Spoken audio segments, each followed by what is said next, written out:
ಇವತ್ತಿಗೆ Iran nuclear site ಮೇಲೆ attack ಮಾಡಿದ USA ಒಂದಾನೊಂದು ಕಾಲದಲ್ಲಿ ಇದೇ ಇರಾನ್ಗೆ ನ್ಯೂಕ್ಲಿಯರ್ ದೇಶ ಆಗಲು ಸಪೋರ್ಟ್ ಮಾಡಿತ್ತು. ಇರಾನ್ನ ಸುಪ್ರೀಂ ಲೀಡರ್ಗೂ ಭಾರತಕ್ಕೂ ಇರುವ ಸಂಬಂಧವೇನು? ಹೇಗೆ ಒಂದು ಪಾರ್ಟಿ ಈಗಿದ್ದ ಇರಾನ್ ಅನ್ನ ಹೀಗೆ ಬದಲಾಯಿಸಿತು? ದೋಸ್ತಿಗಳಾಗಿದ್ದವರು ದುಶ್ಮನ್ ಆಗಿದ್ದು ಹೇಗೆ ಅಂತ ಇವತ್ತಿನ ವಿಡಿಯೋದಲ್ಲಿ ನಿಮಗೆ ತಿಳಿಸ್ಕೊಡ್ತೀನಿ. ಇವರಿಬ್ಬರ ಫ್ರೆಂಡ್ಶಿಪ್ ಸ್ಟಾರ್ಟ್ ಆಗೋದು ವರ್ಲ್ಡ್ ವಾರ್ ನಂತರ. ವರ್ಲ್ಡ್ ವಾರ್ ಆದ ನಂತರ ಡೆವಲಪ್ಡ್ ದೇಶ ಆಗಬೇಕು ಅಂದರೆ gold, strong currency, global diplomacy ಮತ್ತು ಆಯಿಲ್ ಮೇಲೆ ಯಾರು ಕಂಟ್ರೋಲ್ ಇಟ್ಕೊಳ್ತಾರೋ ಅವರೇ ಸೂಪರ್ ಪವರ್ ಆಗೋದು ಅಂತ ಸುಮಾರು ದೇಶಕ್ಕೆ ಗೊತ್ತಾಗುತ್ತೆ. ಹೀಗಾಗಿ ದೇಶಗಳು ತಮಗೆ ಬೇಕಾದ ದೇಶಗಳನ್ನು ಮಿತ್ರ ಮಾಡಿಕೊಳ್ತಾರೆ. ಮಿತ್ರರಾಗದಿದ್ದವರು ಶತ್ರುರಾಗ್ತಾರೆ. ಇದೇ ರೀತಿ US ಕೂಡ ಇರಾನ್ ಅನ್ನ ಮಿತ್ರ ಮಾಡಿಕೊಳ್ಳುತ್ತೆ. ಇದರಿಂದ USAಗೆ ಆಯಿಲ್, ಡಿಪ್ಲೊಮೆಸಿ ಮತ್ತು ಮಿಡಲ್ ಈಸ್ಟ್ ನಲ್ಲಿ ಪೂರ್ತಿಯಾಗಿ ಕಣ್ಣಿಟ್ಟಿರುವುದು. ಇರಾನ್ ಮತ್ತು USA ಆ ಕಾಲದಲ್ಲಿ ದೋಸ್ತಿ ಆಗೋಕೆ ಕಾರಣ ಬ್ರಿಟನ್ ಹಾಗೂ ರಷ್ಯನ್ ಎಂಪೈರ್. ಬ್ರಿಟನ್ ಹಾಗೂ ರಷ್ಯನ್ ಎಂಪೈರ್ ತಮ್ಮ ಆಳ್ವಿಕೆಯನ್ನ ವಿಸ್ತರಣೆ ಮಾಡ್ತಾ ಒಂದಷ್ಟು ಯುದ್ಧ ಮಾಡ್ತಾ ನಷ್ಟ ಮಾಡಿಕೊಂಡಿರ್ತಾರೆ. ಇದೇ ಸಮಯದಲ್ಲಿ ಜರ್ಮನ್ ಎಂಪೈರ್ ಕೂಡ ಬೆಳೀತಾ ಇರುತ್ತೆ. ಹೀಗಾಗಿ ಇರಾನ್ ವಿಷಯದಲ್ಲಿ ಜಗಳ ಬೇಡ ಅಂತ ಇರಾನ್ ಸೌತ್ ಭಾಗವನ್ನ ಟ್ರೀಟಿ ಆಫ್ ಪ್ಯಾರಿಸ್ ನಿಂದ ಇಟ್ಕೊಂಡ್ರೆ ಇರಾನ್ನ ನಾರ್ತ್ ಭಾಗವನ್ನ Russian empire treaty of Gulistan ಹಾಗೂ ಟರ್ಕ್ಮೆನ್ ಶಾ ಈ ಟ್ರೀಟಿ ಮೂಲಕ ಇಟ್ಕೊಳ್ಳುತ್ತೆ. ಇದನ್ನ ತಡೆಯಲು ಇರಾನ್ನ ರಾಜರು ಟ್ರೈ ಮಾಡ್ತಾರೆ. ಬಟ್ ಫೇಲ್ ಆದಾಗ ಬ್ರಿಟನ್ ಹಾಗೂ ರಷ್ಯನ್ ಎಂಪೈರ್ ಇವರ ಮೇಲೆ ಫೈನ್ ಮತ್ತು ಸ್ಯಾಂಕ್ಷನ್ಸ್ ಗಳನ್ನ ಹಾಕ್ತವೆ. ಈ ರೀತಿ ಮಾಡಿದ್ರಿಂದ ಇರಾನ್ ನಲ್ಲಿ ಇರಾನ್ ವ್ಯಾಪಾರಿಗಳಿಗಿಂತ ಬ್ರಿಟಿಷ್ ಹಾಗೂ ರಷ್ಯನ್ ವ್ಯಾಪಾರಿಗಳಿಗೆ ಪ್ರಾಫಿಟ್ ಜಾಸ್ತಿ ಆಗುತ್ತೆ. ಇರಾನ್ ನಲ್ಲಿ ಮೇನ್ ಬಿಸ್ನೆಸ್ ಆದ ಟೊಬ್ಯಾಕೋ ಹಾಗೂ ಟೆಕ್ಸ್ಟೈಲ್ ನಿಂದ ಇರಾನ್ ವ್ಯಾಪಾರಿಗಳು ನಮಗೆ ಏನೂ ಸಿಗ್ತಿಲ್ಲ ಅಂತ ಅಸಮಾಧಾನದಲ್ಲಿ ಇರ್ತಾರೆ. ಅವಾಗವಾಗ ಪ್ರೊಟೆಸ್ಟ್ ಕೂಡ ಮಾಡ್ತಾ ಇರ್ತಾರೆ. ಈ ಅಸಮಾಧಾನ ಪ್ರೊಟೆಸ್ಟ್ ಯಾವುದೇ ರಾಜ ಬಂದರೂ ನಿಲ್ಲೋದಿಲ್ಲ. ನಸರ್ ಅಲ್-ದಿನ್, ಮುಜಾಫರ್ ಅಲ್-ದಿನ್ ಯಾರು ಬಂದರೂ ರಷ್ಯಾ ಹಾಗೂ ಬ್ರಿಟನ್ ಎಂಪೈರ್ ಮಧ್ಯೆ ಜಾಸ್ತಿಯಾಗಿ ಏನು ಮಾಡೋಕ್ಕಾಗಲ್ಲ, ಒಂಥರ ಸಿಗಾಕೊಳ್ತಾರೆ. ಇದೆಲ್ಲ ನಡಿಬೇಕಾದ್ರೆ 1908ರಲ್ಲಿ ಇರಾನ್ಗೆ ಜಾಕ್ಪಾಟ್ ಹೊಡೆಯುತ್ತೆ. ಅದೇ ಆಯಿಲ್. ಬ್ರಿಟಿಷರ ಸಹಾಯದಿಂದ ವಿಲಿಯಂ ಡಿ ಆರ್ಕಿ ಎಂಬ ವ್ಯಕ್ತಿ ಇರಾನ್ನಲ್ಲಿ ಆಯಿಲ್ ಕಂಡುಹಿಡಿತಾನೆ. ನಂತರ ಈ ಕಂಪನಿಯ ಮೆಜಾರಿಟಿ ಶೇರ್ ಅನ್ನ ಬ್ರಿಟಿಷರು ತಗೊಂತಾರೆ. ಬಂದ ಪ್ರಾಫಿಟ್ ನಲ್ಲಿ 16% ಮತ್ತು ಆನ್ಯುಯಲ್ ಫೀ ಅನ್ನ ಇರಾನ್ಗೆ ಬ್ರಿಟಿಷರು ಕೊಡ್ತಾರೆ. ಮೊದಲೇ ಟೆಕ್ಸ್ಟೈಲ್ ಟೊಬ್ಯಾಕೋ ಇಂಡಸ್ಟ್ರಿ ಬ್ರಿಟನ್ ಹಾಗೂ ರಷ್ಯಾದ ಕೈಯಲ್ಲಿ ಇದೆ. ಈಗ ಆಯಿಲ್ ಕೂಡ ಫಾರಿನ್ ದೇಶದವರ ಕೈಯಲ್ಲಿ. ಇದರ ಮೇಲೆ ಸ್ಯಾಂಕ್ಷನ್ ಕೂಡ. ಇದನ್ನ ಹೀಗೆ ಬಿಟ್ರೆ ರಷ್ಯಾದ ಕಲ್ಚರ್ ಹಾಳಾಗಿ ಇಲ್ಲಿ ಬರೀ ರಷ್ಯನ್ ಹಾಗೂ ಬ್ರಿಟನ್ ವ್ಯಾಪಾರಿಗಳೇ ತುಂಬುತ್ತಾರೆ ಅಂತ ಜನರಿಗೆ ಬೇಗ ಅರ್ಥ ಆಗುತ್ತೆ. ಯಾವುದೇ ರಾಜ ಹೆಚ್ಚಿನದಾಗಿ ಏನೂ ಮಾಡಲಾಗ್ತಿಲ್ಲ. ಹೀಗಾಗಿ ಇರಾನ್ ಜನರು ತಮ್ಮ ಹಳೆಯ ಆಡಳಿತವನ್ನ ಫಾಲೋ ಮಾಡಲು ಶುರು ಮಾಡ್ತಾರೆ. ಅದೇ ಮಜ್ಲಿಸ್ ಆಳ್ವಿಕೆ. ರಾಜರ ಆಳ್ವಿಕೆ ನಡೀತಾ ಇರುತ್ತೆ. ಬಟ್ ಇದರ ಜೊತೆ ರಿಲಿಜಿಯಸ್ ಸ್ಕಾಲರ್ಸ್ಗಳಾದ ಉಲೇಮಾ, ಆಯ್ತುಲ್ಲಾ ಇವರ ಆಳ್ವಿಕೆ ಕೂಡ ಸೈಡ್ ನಲ್ಲಿ ನಡೀತಾ ಇರುತ್ತೆ. ಇದನ್ನ ಮಜ್ಲಿಸ್ ಅಂತಾರೆ. ಜನ ನಿಧಾನವಾಗಿ ರಾಜ ಆಜ್ಞೆಯನ್ನು ಬಿಟ್ಟು ಉಲೇಮಾ, ಆಯ್ತುಲ್ಲಾ ಇವರ ಆಜ್ಞೆಯನ್ನು ಹೆಚ್ಚಿನದಾಗಿ ಫಾಲೋ ಮಾಡ್ತಾರೆ. ಒಂದಷ್ಟು ರಾಜರಿಗೆ ಇದು ಇಡಿಸಿದ್ರೆ ಇನ್ನೊಂದಷ್ಟು ರಾಜರಿಗೆ ಇದು ಇಷ್ಟ ಆಗೋದಿಲ್ಲ. ಇದರಲ್ಲಿ ಮೊಹಮ್ಮದ್ ಅಲಿ ಶಾ ರಾಜರಿಗೆ ಇವರಿಗೆ ಮಜ್ಲಿಸ್ ಆಳ್ವಿಕೆ ಇಷ್ಟ ಆಗೋದಿಲ್ಲ. ರಾಜನ ಪವರ್ ರಾಜನ ಹತ್ರ ಇರಬೇಕು ಅಂತ ಹೇಳಿ ಮಜ್ಲಿಸ್ ಮೇಲೆ ದಾಳಿ ಮಾಡಿಸ್ತಾರೆ. ಇದೆಲ್ಲ ಯಾಕೆ ಹೇಳ್ತಿದ್ದೀನಿ ಅಂತ ಮುಂದೆ ನಿಮಗೆ ಗೊತ್ತಾಗುತ್ತೆ. ಇದೆಲ್ಲ ಕೊನೆಗೆ US ಇರಾನ್ ರಿಲೇಶನ್ಶಿಪ್ ಹಾಳಾಗಲು ಕಾರಣ. ಅದು ಹೇಗೆ ಅಂತ ಮುಂದೆ ಹೇಳ್ತಾ ಹೋಗ್ತೀನಿ.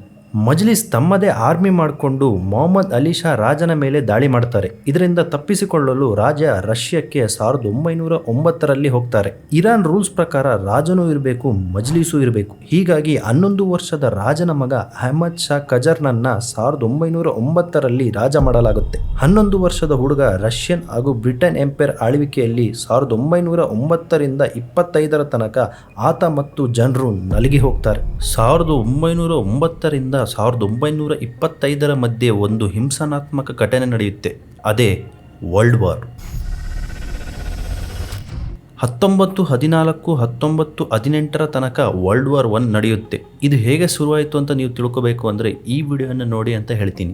ಈ ವರ್ಲ್ಡ್ ವಾರ್ನಲ್ಲಿ ತಮ್ಮ ಇಂಟ್ರೆಸ್ಟ್ಗಳನ್ನು ಪೂರ್ತಿಗೊಳಿಸ್ಕೊಳಕ್ಕೆ ಎಂಪೈರ್ಸ್ಗಳು ಬೇರೆ ದೇಶದ ಖನಿಜಗಳನ್ನು ಬಳಸ್ಕೊಳ್ತವೆ. ರಷ್ಯಾ ಹಾಗೂ ಬ್ರಿಟನ್ ಎಂಪೈರ್ ಇರಾನ್ನಲ್ಲಿ ತಮ್ಮ ಕಂಟ್ರೋಲ್ನಲ್ಲಿದ್ದ ಪ್ರದೇಶಗಳಿಂದ ಖನಿಜಗಳನ್ನು ಬಳಸ್ಕೊಳ್ತಾರೆ. ಇವರ ಜೊತೆ ಆಟೋಮನ್ ಎಂಪೈರ್ ಹಾಗೂ ಜರ್ಮನ್ ಎಂಪೈರ್ ಕೂಡ ಇರಾನ್ಗೆ ಕಾಲಿಟ್ಟಾಗ ಜನರಿಗೆ ಖನಿಜ, ವ್ಯಾಪಾರ, ಊಟ, ರೋಗಗಳಿಂದ ಸಾವಿರಾರು ಇರಾನ್ ಜನರು ಸಾಯ್ತಾರೆ. 1918ರ ಸಮಯಕ್ಕೆ ವರ್ಲ್ಡ್ ವಾರ್ 1 ಮುಗಿದಿರುತ್ತೆ. ಇರಾನ್ ಮಶಣ ಆಗಿರುತ್ತೆ. ಇವರನ್ನ ನೋಡಿಕೊಳ್ಳೋಕೆ ಇರೋದು 11 ವರ್ಷದ ರಾಜ. ಇರಾನ್ನ ಈ ದುಸ್ಥಿತಿಗೆ ಕಾರಣ ಫಾರಿನ್ ದೇಶಗಳು ಅಂತ ಮಜ್ಲಿಸ್ ಮತ್ತು ಜನರು ಫಾರಿನ್ ಕಲ್ಚರ್ ಮತ್ತು ವೆಸ್ಟರ್ನ್ ಕಲ್ಚರ್ ಅನ್ನ ನಿಧಾನವಾಗಿ ಹೇಟ್ ಮಾಡಲು ಶುರು ಮಾಡ್ತಾರೆ. ಇದೇ ನೋಡಿ US ಹಾಗೂ ಇರಾನ್ ಮಧ್ಯೆ ಶತ್ರುತ್ವ ಬೆಳೆಯಲು ಕಾರಣ. ಆಕ್ಚುಯಲ್ ಆಗಿ USA ಹಾಗೂ ಇರಾನ್ ಫ್ರೆಂಡ್ಸ್ ಆಗೋದು ವರ್ಲ್ಡ್ ವಾರ್ ಮುಗಿದ ನಂತರ. ಶತ್ರು ಹೇಗಾದ್ರು ಅಂತ ಮುಂದೆ ಹೇಳ್ತಾ ಹೋಗ್ತೀನಿ. ಫಾರಿನ್ ದೇಶಗಳ ಕಂಟ್ರೋಲ್ ಅನ್ನ ಕಮ್ಮಿ ಮಾಡಲು ಇರಾನ್, ಬ್ರಿಟನ್ ಹಾಗೂ ರಷ್ಯಾ ಎಂಪೈರ್ ನಿಮ್ಮ ಸಪೋರ್ಟ್, ಮಿಲಿಟರಿ, ಎಕನಾಮಿಕ್ ಏಡ್ ನಮಗೆ ಬೇಡ ಅನ್ನುತ್ತೆ. ರಷ್ಯನ್ ಎಂಪೈರ್ ವಾಪಸ್ ಹೋಗುತ್ತೆ. ಆದರೆ ಬ್ರಿಟನ್ ವಾಪಸ್ ಹೋಗುವಾಗ ರೆಜಾ ಶಾ ಪೆಹಲಾವಿ ಎಂಬ ಮಿಲಿಟರಿ ಲೀಡರನ್ನು ರಾಜನಾಗಿ ಮಾಡಿ ಬ್ರಿಟನ್ ಕಂಟ್ರೋಲ್ನಲ್ಲಿ ಇರುವ ಹಾಗೆ ಮಾಡಿ ಹೋಗ್ತಾರೆ. ಸಿಮಿಲರ್ಲಿ ಲೈಕ್ ಪಾಕಿಸ್ತಾನ್ ಇಂಡಿಯಾ ಮಾಡಿ ಹೋದ್ರಲ್ಲ ಅದೇ ರೀತಿ. ಆದರೆ ಇರಾನ್ನಲ್ಲಿ ದೇಶ ವಿಭಜನೆ ಮಾಡೋಕ್ಕಾಗಲ್ಲ, ಆದರೆ ಪಪಟ್ ರಾಜನನ್ನು ಕೂರಿಸ್ಬೋದಲ್ವಾ? ಇದನ್ನೇ ಇರಾನ್ನಲ್ಲಿ ಬ್ರಿಟನ್ ಮಾಡಿ ಹೋಗುತ್ತೆ. ರೆಜಾ ಪೆಹಲಾವಿ ಇವರು ಕೂಡ ಎಂಪೈರ್ಗಳ ನಡುವೆ ಸಿಗಾಕೊಳ್ತಾರೆ, ಬಟ್ ಡೆವಲಪ್ಮೆಂಟ್ ಕೂಡ ಮಾಡ್ತಾ ಹೋಗ್ತಾರೆ. ಲೈಕ್ ಇರಾನನ್ನು ಮಾಡರ್ನೈಸ್ ಮಾಡ್ತಾರೆ. ಗಂಡಸರು ಯುರೋಪ್ ಸ್ಟೈಲ್ನಲ್ಲಿ ಡ್ರೆಸ್ ಮಾಡ್ಕೊಳ್ಳೋಕ್ಕೆ ಹೇಳ್ತಾರೆ. ಹೆಂಗಸರಿಗೆ ಕಂಪಲ್ಸರಿ ಬುರ್ಕಾನ ಬ್ಯಾನ್ ಮಾಡ್ತಾರೆ. ಬೇರೆ ಬೇರೆ ಕ್ಷೇತ್ರಗಳಲ್ಲಿ ಕೆಲಸಕ್ಕೆ ಅಲೋ ಮಾಡಲಾಗುತ್ತೆ. ಸ್ಪೋರ್ಟ್ಸ್ ಮತ್ತು ಡಿಫೆನ್ಸ್ನಲ್ಲಿ ಹೆಣ್ಮಕ್ಳನ್ನ ತಗೊಳ್ತಾರೆ. ಇದೆಲ್ಲ ಒಂದು ಕಡೆ ನಡೀತಿದ್ರೆ ಇರಾನ್ನಲ್ಲಿ ಒಂದು ಮಾತು ಹರಿದಾಡುತ್ತೆ, too much freedom is also too bad ಅಂತ. ಈ ಮಾತಿನಂತೆ ಇರಾನ್ನಲ್ಲಿ ತುಂಬಾ ಮಾಡರ್ನೈಸೇಷನ್ ಆಗೋದು ಎಲ್ಲರಿಗೆ ಇಷ್ಟ ಇರಲಿಲ್ಲ. ಜನರಿಗೆ ಮಜ್ಲಿಸ್ಗಳಿಗೆ ದೊಡ್ಡ ಮಟ್ಟದ ಡೆವಲಪ್ಮೆಂಟ್ ಬೇಕಿತ್ತು, ಆದರೆ ದೊಡ್ಡ ಮಟ್ಟದ ಮಾಡರ್ನೈಸೇಷನ್ ಬೇಕಿರಲಿಲ್ಲ. ಎಲ್ಲೋ ಒಂದು ಕಡೆ ಇರಾನಿನ ಶಿಯಾ ಕಲ್ಚರ್ ಹಾಳಾಗುತ್ತೆ ಅನ್ನೋದನ್ನ ಒಂದಷ್ಟು ಜನ ಮಜಲಿಸ್ಗಳು ನಂಬ್ತಾರೆ. ಇರಾನಿನ ಡೆವಲಪ್ಮೆಂಟ್ ಜನರಿಗೆ ಜಾಸ್ತಿ ವರ್ಷ ಸಿಗೋದಿಲ್ಲ, ಯಾಕೆಂದ್ರೆ 1939ರಲ್ಲಿ ಮತ್ತೊಂದು ಹಿಂಸಾತ್ಮಕ ಘಟನೆ ನಡೆಯುತ್ತೆ, ಅದೇ world war II. World war II Iran neutral ಆಗಿರುತ್ತೆ, ಎಲ್ಲ ಎಂಪೈರ್ಗೂ ಸಪೋರ್ಟ್ ಮಾಡುತ್ತೆ. ಹೀಗೆ ಜರ್ಮನ್ ಎಂಪೈರ್ಗೂ ಕೂಡ ಸಪೋರ್ಟ್ ಮಾಡುತ್ತೆ. ಇದು ಬ್ರಿಟನ್ ಹಾಗೂ ರಷ್ಯಾ ಎಂಪೈರ್ಗೆ ಇಷ್ಟ ಆಗಲ್ಲ, ಯಾಕೆಂದ್ರೆ ಈ ಎರಡು ಎಂಪೈರ್ಗಳಿಗೆ ವರ್ಲ್ಡ್ ವಾರ್ II ಜರ್ಮನಿ ಶತ್ರು ಆಗಿರುತ್ತೆ. ಹೀಗಾಗಿ UK ಮತ್ತು USSR ಅಂದ್ರೆ ರಷ್ಯಾನೇ, ಅವಾಗ ರಷ್ಯಾ ಅಂತ ಹೆಸರಿರಲಿಲ್ಲ, USSR ಅಂತಾನೆ ಇತ್ತು. ಈ ಎರಡೂ ದೇಶಗಳು ಇರಾನ್ ಮೇಲೆ ದಾಳಿ ಮಾಡ್ತಾರೆ. 1941ರಲ್ಲಿ ತಾವೇ ಕೂರಿಸಿದ ಪೆಹಲಾವಿಯನ್ನ ಪವರ್ನಿಂದ ಬ್ರಿಟನ್ ಹಾಗೂ ರಷ್ಯಾ ತೆಗೆದಾಕ್ತಾರೆ. ಮತ್ತೆ ಇರಾನ್ದು ಅದೇ ಕತೆ, ಅನ್ಎಂಪ್ಲಾಯ್ಮೆಂಟ್, ವ್ಯಾಪಾರ ಇಲ್ಲ, ಕರೆನ್ಸಿ ವೀಕ್ ಆಗುತ್ತೆ, ಊಟ, ರೋಗಗಳು ಇರಾನನ್ನ ಕಾಡುತ್ತೆ. ಇಲ್ಲಿಂದನೇ ನೋಡಿ US ಹಾಗೂ ಇರಾನಿನ ಗೆಳೆತನ ಬೆಳೆಯೋದು. ವರ್ಲ್ಡ್ ವಾರ್ ಮುಗಿದ ನಂತರ ಇವೆಲ್ಲ ಪ್ರಾಬ್ಲಮ್ಸ್ಗಳಿಂದ ಹೊರಬರಲು ಬೇರೆ ದೇಶದ ಸಹಾಯ ಕೂಡ ಬೇಕಾಗಿರುತ್ತೆ. ವರ್ಲ್ಡ್ ವಾರ್ ಮುಗಿದ ನಂತರ USSR ಸೆಂಟ್ರಲ್ ಏಷ್ಯಾವನ್ನ ಮತ್ತಷ್ಟು ಕಂಟ್ರೋಲ್ ಮಾಡುತ್ತೆ. ಇದೇ ರೀತಿ ಇರಾನ್ ಮೇಲೆ ದಂಡೆತ್ತಿ ಬರುತ್ತೆ. ಇನ್ಫ್ಯಾಕ್ಟ್ ಇರಾನ್ನಿಂದ ಅಜರ್ಬೈಜಾನ್ ಹಾಗೂ ಕುರ್ದಿಶ್ ರಿಪಬ್ಲಿಕ್ ದೇಶವನ್ನ ಮಾಡುತ್ತೆ. ಮೊದಲು ಬ್ರಿಟಿಷ್ ಎಂಪೈರ್, ಈಗ USSR ನಮ್ಮನ್ನ ಆಳ್ತಾರೆ. ಇದರಿಂದ ತಪ್ಪಿಸ್ಕೊಳ್ಬೇಕಂದ್ರೆ ಡೆವಲಪ್ಡ್ ದೇಶಗಳ ಸಹಾಯ ಬೇಕು ಅಂತ ಹೇಳಿ ಇರಾನ್ USA ಹೆಲ್ಪ್ ಕೇಳುತ್ತೆ. USA ಇಂಟರ್ನ್ಯಾಷನಲ್ ಪ್ರೆಷರ್ ಹಾಕಿಸಿ USSR ಅನ್ನ ಇರಾನ್ನಿಂದ ಹೊರ ಕಳಿಸುತ್ತೆ. ಇದರಿಂದ USA ಮತ್ತು ಇರಾನ್ ಉತ್ತಮ ಸ್ನೇಹಿತರಾಗ್ತಾರೆ. ವರ್ಲ್ಡ್ ವಾರ್ಗಿಂತ ಮುಂಚೆ ಬ್ರಿಟಿಷ್ ಎಂಪೈರ್ ರಿಚೆಸ್ಟ್ ಎಂಪೈರ್ ಆಗಿರುತ್ತೆ. ವರ್ಲ್ಡ್ ವಾರ್ ಮುಗಿದ ನಂತರ USA ರಿಚೆಸ್ಟ್ ಕಂಟ್ರಿ ಆಗಿರುತ್ತೆ. ವರ್ಲ್ಡ್ ವಾರ್ನಲ್ಲಿ ಭಾಗವಹಿಸಿದ್ದ ದೇಶಗಳು, ನ್ಯೂಟ್ರಲ್ ಆಗಿದ್ದ ದೇಶಗಳು, ಎಲ್ಲರ ಎಕನಾಮಿಗೆ ಹೊಡೆತ ಬಿದ್ದಿರುತ್ತೆ.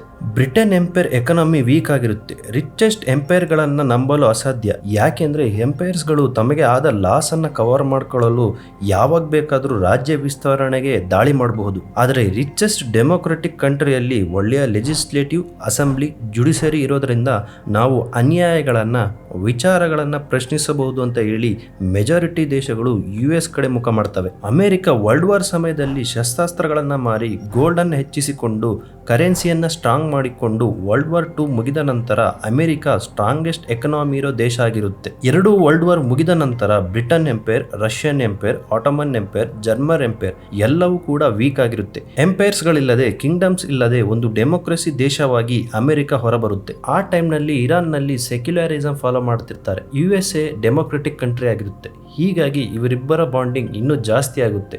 ಆದರೆ ಒಂದು ಮಾತಿದೆ, there are no permanent friends in geopolitics, only permanent interest ಅಂತ. ಅಮೆರಿಕ ಕೂಡ USSR, ಬ್ರಿಟನ್ ಎಂಪೈರ್ ಅಂತೆ ಇರಾನಿನ ಆಯಿಲ್ಗೋಸ್ಕರ ಬಂದಿರುತ್ತೆ, ದೋಸ್ತಿ ನಿಭಾಯಿಸಕ್ಕಲ್ಲ. ಇರಾನ್ನಲ್ಲಿ ಈ ಎಲ್ಲ ಪ್ರಾಬ್ಲಮ್ಸ್ಗಳು ರೆಜಾ ಶಾ ಪೆಹಲಾವಿ ಟೈಮ್ನಲ್ಲಿ ಇರ್ತವೆ. USSR, ಬ್ರಿಟನ್ ಇವರನ್ನ ತೆಗೆದಾಕಿದ ನಂತರ ಇವರು ತಮ್ಮ ಮಗನಾದ ಮೊಹಮ್ಮದ್ ರೆಜಾ ಶಾ ಇವರಿಗೆ ಪವರ್ ಬಿಟ್ಕೊಡ್ತಾರೆ. ಈತ ಕೂಡ ತನ್ನ ತಂದೆಯಂತೆ ಮಾಡರ್ನೈಸೇಷನ್ ಮಾಡ್ತಾ ಹೋಗ್ತಾರೆ.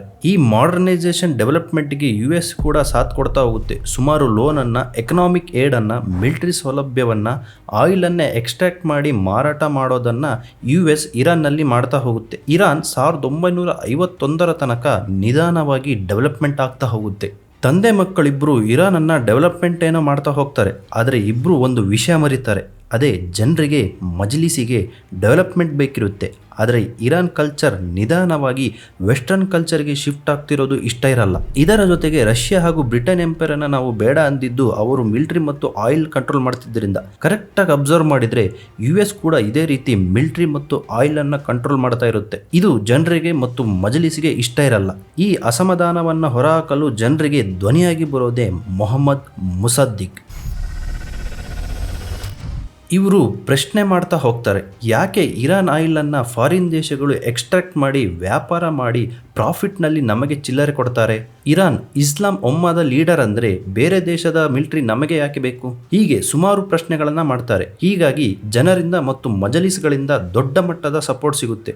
ಈ ಸಪೋರ್ಟ್ನಿಂದ ಮೊಹಮ್ಮದ್ ಮುಸಾದಿಕ್ ರವರು PM ಆಗ್ತಾರೆ. PM ಆದ ನಂತರ ಇರಾನ್ನ ಆಯಿಲನ್ನು 1951ರಲ್ಲಿ ನ್ಯಾಷನಲೈಸ್ ಮಾಡ್ತಾರೆ. ಅಂದರೆ ಇನ್ಮೇಲೆ ಇರಾನ್ನೇ ಆಯಿಲ್ ಎಕ್ಸ್ಟ್ರಾಕ್ಟ್ ಮಾಡುತ್ತೆ, ಇಂಟರ್ನ್ಯಾಷನಲ್ ಮಾರ್ಕೆಟ್ನಲ್ಲಿ ವ್ಯಾಪಾರ ಮಾಡುತ್ತೆ. ಈ ಒಂದು ನಿರ್ಧಾರದಿಂದ USA ಮತ್ತು ಇರಾನ್ನ ದುಶ್ಮನಿ ಶುರುವಾಗುತ್ತೆ. USಗೆ ಈಗ ಎಕಾನಮಿ ಬೆಳೆಸೋಕೆ ಸುಮಾರು ದಾರಿ ಇದೆ, ಆದರೆ ಆಗ ಕೆಲವೊಂದು ವಿಧಾನದಲ್ಲಿ ಮಾತ್ರ ಎಕಾನಮಿ ಬೆಳೀತಿತ್ತು. ಅದರಲ್ಲಿ ಆಯಿಲ್ ಕೂಡ ಒಂದು. ಆಯಿಲ್ ನ್ಯಾಷನಲೈಸ್ ಆದ ತಕ್ಷಣ US ಒಂದಿಷ್ಟು ಸ್ಯಾಂಕ್ಷನ್ಸ್ಗಳನ್ನು ಇರಾನ್ ಮೇಲೆ ಹಾಕುತ್ತೆ. ಅಲ್ಲಿಗೆ ಇರಾನ್ಗೆ ಗೊತ್ತಾಗುತ್ತೆ US is just like Britain and Russian empire ಅಂತ. USಗೆ ತನ್ನ GDPಯನ್ನು ಹೆಚ್ಚಿಸಿಕೊಳ್ಳಲು ಡೆಸ್ಪರೇಟ್ ಆಗಿ ಆಯಿಲ್ ಬೇಕಾಗಿರುತ್ತೆ. ಹೀಗಾಗಿ US ಇರಾನ್ನಲ್ಲಿ ಆಪರೇಷನ್ ಏಜೆಕ್ಸ್ ಮಾಡಿ ಮೊಹಮ್ಮದ್ ಮುಸಾದಿಕ್ ರವರನ್ನ ಪಲ್ಟಾಯಿಸಿ ಮತ್ತೆ ರಾಜ ಮೊಹಮ್ಮದ್ ರೆಜಾ ಶಾನ್ನ ಕೂರಿಸುತ್ತೆ. ಈ ಒಂದು ಘಟನೆಯಿಂದ ಇರಾನ್ ಡೆಮೊಕ್ರೆಟಿಕ್ನಿಂದ ಮೊನಾರ್ಕಿ ದೇಶ ಆಗುತ್ತೆ. ಮೊಹಮ್ಮದ್ ರೆಜಾ ಶಾ ಒಂದು ಸಲ ಪವರ್ ಕಳ್ಕೊಂಡು ಮತ್ತೆ ಪವರ್ಗೆ ಬಂದಿರ್ತಾರೆ. ಹೀಗಾಗಿ ತಮ್ಮ ಪವರನ್ನು ಸರಿಯಾಗಿ ನೋಡಿಕೊಂಡು ಬಳಸಬೇಕಾಗಿರುತ್ತೆ. ಹೀಗಾಗಿ ಬುದ್ಧಿವಂತಿಕೆಯಿಂದ ನ್ಯಾಷನಲೈಸ್ ಆದ ಆಯಿಲ್ ಪಾಲಿಸಿಯನ್ನು ಕಂಪ್ಲೀಟ್ ಆಗಿ ತೆಗೆಯದೆ ನಿಧಾನವಾಗಿ ಒಂದೊಂದೇ ವೆಸ್ಟರ್ನ್ ದೇಶಗಳ ಕಂಪ್ನಿಗಳಿಗೆ ಆಯಿಲ್ ಕಂಟ್ರೋಲ್ ಅನ್ನು ಕೊಡ್ತಾ ಹೋಗ್ತಾರೆ. ಅಷ್ಟೇ ನಿಧಾನವಾಗಿ ಜನರು ಅಲ್ಲಲ್ಲಿ ಪ್ರೊಟೆಸ್ಟ್ ಮಾಡ್ತಾ ಹೋಗ್ತಾರೆ. ದೊಡ್ಡ ಮಟ್ಟದ ಪ್ರೊಟೆಸ್ಟ್ ನಡೀತಾ ಇರಲ್ಲ. ಯಾಕೆಂದ್ರೆ ಈ ಸಲ ಆಯಿಲ್ ಅನ್ನ ಎಂಪೈರ್ಸ್ಗಳು ಕಂಟ್ರೋಲ್ ಮಾಡ್ತಾ ಇರಲ್ಲ, ಬದಲಿಗೆ ವೆಸ್ಟರ್ನ್ ದೇಶಗಳ ಕಂಪ್ನಿಗಳು ಲೀಗಲ್ ಆಗಿ ಆಯಿಲ್ ಅನ್ನ ಕಂಟ್ರೋಲ್ ಮಾಡ್ತವೆ. ಬೈ ಚಾನ್ಸ್ ಕಂಪ್ಲೇಂಟ್ ಮಾಡಿದ್ರು ಕೂಡ ಕಂಪ್ನಿಗಳು ನೋಡಿ ನಮಗೆ ಲೀಗಲ್ ಆಗಿ ಪರ್ಮಿಷನ್ ಇದೆ ಅಂತ ಹೇಳಿ ಬಚಾವಾಗ್ತಾರೆ. ಇದರ ವಿರುದ್ಧ ಜನರು ಪ್ರೊಟೆಸ್ಟ್ ಮಾಡೋದನ್ನ ನಿಲ್ಸಲ್ಲ, ರಾಜ ಮಿಲಿಟರಿ ಆಕ್ಷನ್ ಮಾಡೋದನ್ನ ನಿಲ್ಸಲ್ಲ. ಇರಾನ್ನಲ್ಲಿ ಪರಿಸ್ಥಿತಿ ಹೆಂಗಾಗಿರುತ್ತೆ ಅಂದರೆ ಜನರು ಪ್ರೊಟೆಸ್ಟ್ ಮಾಡ್ತಾರೆ, ಇದರ ವಿರುದ್ಧ ರಾಜ ಮಿಲಿಟರಿಯನ್ನು ಕಳಿಸ್ತಾರೆ. ಇದರಿಂದ ಒಂದಷ್ಟು ಜನ ಸಾಯ್ತಾರೆ. ಈ ಸತ್ತವರಿಗೋಸ್ಕರ ಜನರು ಮತ್ತೆ ಪ್ರೊಟೆಸ್ಟ್ ಮಾಡ್ತಾರೆ. ಇದು ಒಂಥರ ಸೈಕಲ್ ಆಗಿರುತ್ತೆ. ಈ ದೊಡ್ಡ ಮಟ್ಟದ ಅಸಮಾಧಾನ ಮತ್ತು ಪವರ್ಗೋಸ್ಕರ ಧ್ವನಿಯಾಗಿ ಬರೋದೇ ಆಯತುಲ್ಲಾ ರುಹಲ್ಲಾ ಖೊಮೇನಿ. ಖೊಮೇನಿ ತಂದೆಯ ಅಜ್ಜ ಭಾರತದ ಅವಧ್ ಪ್ರದೇಶ ಅಂದರೆ ಈಗಿನ UP ಪ್ರದೇಶದಿಂದ ಇರಾನ್ಗೆ ವಲಸೆ ಹೋಗಿ ಅಲ್ಲೇ ಸೆಟ್ಲ್ ಆಗ್ತಾರೆ. ಖೊಮೇನಿ ತನ್ನ ತಂದೆಯನ್ನ 5 ವರ್ಷ ಇದ್ದಾಗ ಕಳ್ಕೊಳ್ತಾರೆ. ಈತನನ್ನ ಅವರ ಆಂಟಿ ಮತ್ತು ಅವರ ತಾಯಿ ನೋಡ್ಕೊಳ್ತಾರೆ. ಸಣ್ಣ ವಯಸ್ಸಿನಿಂದ ಈತನಿಗೆ ಧರ್ಮದ ಬಗ್ಗೆ ತಿಳ್ಕೋಬೇಕು ಅಂದರೆ ತುಂಬಾನೇ ಇಷ್ಟ. ಹೀಗಾಗಿ ಧರ್ಮ ಬೋಧನೆಯನ್ನು ಕುರಿತು ರಿಲಿಜಿಯಸ್ ಸ್ಕಾಲರ್ ಆಗಿ ಆಯತುಲ್ಲಾ ಆಗ್ತಾರೆ. ತನ್ನ ಹೆಸರಿಗೆ ಆಯತುಲ್ಲಾ ಸೇರಿಸಿಕೊಂಡು ಆಯತುಲ್ಲಾ ರುಹಲ್ಲಾ ಮುಸಾಫಿ ಖೊಮೇನಿ ಆಗ್ತಾರೆ. ಈ ರಿಲಿಜಿಯಸ್ ಸ್ಕಾಲರ್ಸ್ಗಳಾದ ಉಲೇಮಾ ಆಯತುಲ್ಲಾರವರು ಏನಾದರೂ ಹೇಳಿದ್ರೆ ಜನರು ಅದನ್ನು ಕಟ್ಟುನಿಟ್ಟಾಗಿ ಪಾಲಿಸ್ತಾರೆ. ಖೊಮೇನಿ ಈತ ಕೂಡ ಮೊಹಮ್ಮದ್ ಮುಸಾದಿಕ್ರಂತೆ ಇರಾನ್ ಆಯಿಲ್ ಇರಾನ್ ಕಂಟ್ರೋಲ್ನಲ್ಲಿ ಇರಬೇಕು. ಫಾರಿನ್ ದೇಶಗಳ ಹಾವಳಿ ಜಾಸ್ತಿ ಆಗ್ತಾ ಇದೆ. ಅದರಲ್ಲೂ US ದೇಶ ನಮ್ಮ ರಿಸೋರ್ಸ್ಗಳನ್ನು ಯಾಕೆ ಬಳಸ್ಕೊಳ್ತಾ ಇದೆ? ಕಾನೂನು ಮಾಡೋ ಹಕ್ಕು ಕೇವಲ ಭಗವಾನ್ ಅಲ್ಲರಿಗೆ ಮಾತ್ರ ಇರೋದು ಅಂತ ಹೇಳ್ತಾರೆ. ಇದರಿಂದ ಅಲ್ಲಲ್ಲಿ ಪ್ರೊಟೆಸ್ಟ್ ನಡೀತಿದ್ದು ಈಗ ದೊಡ್ಡ ಮಟ್ಟದಲ್ಲಿ ತಬ್ರೀಜ್, ಯಜಾದ್, ತೆಹರನ್ನಲ್ಲಿ ಪ್ರತಿಭಟನೆ ನಡೆಯುತ್ತೆ.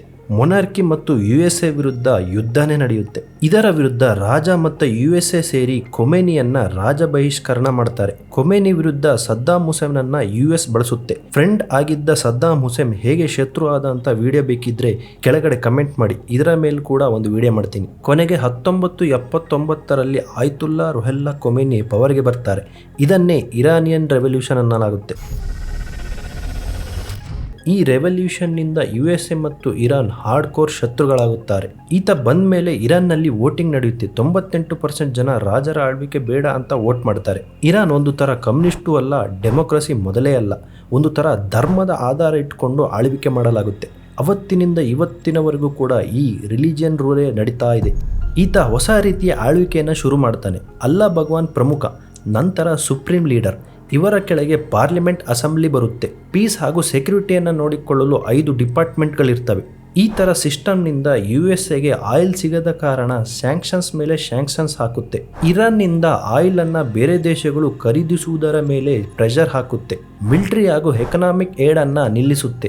ಒಟ್ನಲ್ಲಿ ಇಂಟರ್ನ್ಯಾಷನಲ್ ಮಾರ್ಕೆಟ್ನಲ್ಲಿ ವ್ಯಾಪಾರ ಕಮ್ಮಿಯಾಗುವಂತೆ US ಮಾಡುತ್ತೆ. ಇದರಿಂದ ರೊಚ್ಚಿಗೆದ್ದ ಜನರು ತೆಹರಾನ್ನಲ್ಲಿ ಇದ್ದ US ಎಂಬಸಿಯಲ್ಲಿದ್ದ ಅಮೆರಿಕನ್ಸ್ ಅನ್ನ 444 ದಿನ ಕಬ್ಜಾ ಮಾಡಿಟ್ಕೊಳ್ತಾರೆ. 1983ರಲ್ಲಿ 241 US ಸರ್ವಿಸ್ ಮೆನ್ ಇರಾನ್ನಲ್ಲಿ ಸಾಯ್ತಾರೆ.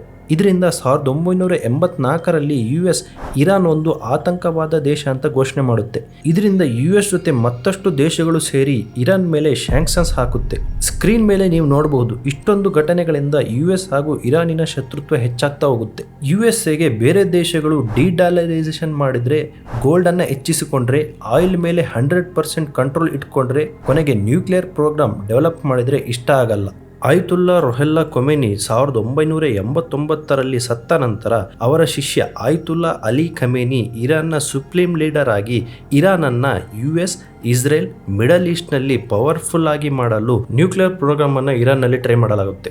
2005ರಿಂದ 2025 ತನಕನೂ ನ್ಯೂಕ್ಲಿಯರ್ ಪ್ರೋಗ್ರಾಮ್ ಮಾಡ್ತಾ ಹೋದಂಗೆ US, ಇಸ್ರೇಲ್ ಬೇರೆ ದೇಶಗಳ ಜೊತೆ ಸೇರಿ ನ್ಯೂಕ್ಲಿಯರ್ ಪ್ರೋಗ್ರಾಮ್ ಸೈಟ್ ಮೇಲೆ ಇಲ್ಲ ಅಂದ್ರೆ ನ್ಯೂಕ್ಲಿಯರ್ ಸೈಂಟಿಸ್ಟ್ಗಳ ಮೇಲೆ ದಾಳಿ ಮಾಡುತ್ತೆ. ಇದನ್ನ ಕೌಂಟರ್ ಮಾಡೋಕೆ ಇರಾನ್ ಪ್ರಾಕ್ಸಿಗಳನ್ನ ಬಳಸುತ್ತೆ. ಅಂದ್ರೆ ಹೆಜ್ಬುಲ್ಲಾ, ಹೌತೀಸ್, ಹಮಾಸ್ ಇಂತಹ ಆತಂಕವಾದಿ ಸಂಘಟನೆಗಳನ್ನ ಇಸ್ರೇಲ್ US ವಿರುದ್ಧ ಬಳಸಲಾಗುತ್ತೆ. ಈ ಇರಾನ್ನಲ್ಲಿ ನಡೆದ ಇಸ್ಲಾಮಿಕ್ ರೆವಲ್ಯೂಷನ್ ಅಂತೆ ಬೇರೆ ದೇಶದಲ್ಲೂ ಕೂಡ ನಡೀಬೇಕು. ಇದನ್ನ ವೆಲಾಯತ್ ಎ ಫಾಕಿ ಅಂತ ಕರೆಯಲಾಗುತ್ತೆ.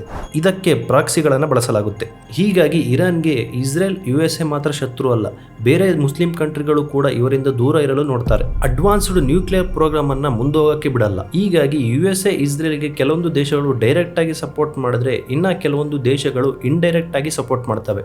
ಇರಾನ್ ಆಯಿಲ್ ನಿಂದ ಕಮ್ಮಿ ವ್ಯಾಪಾರ ಮಾಡೋದ್ರಿಂದ, ಕೋವಿಡ್ ಟೈಮ್ನಲ್ಲಿ ಲಾಸ್ ಆಗಿದ್ದರಿಂದ ಇರಾನ್ ಈಗ ಶಸ್ತ್ರಾಸ್ತ್ರಗಳನ್ನ ಚೀಪ್ ಮತ್ತು ಕ್ವಾಲಿಟಿಯಲ್ಲಿ ಉತ್ಪಾದಿಸಿ ಬೇರೆ ಬೇರೆ ದೇಶಗಳಿಗೆ ಮಾರ್ತಾ ಇದೆ.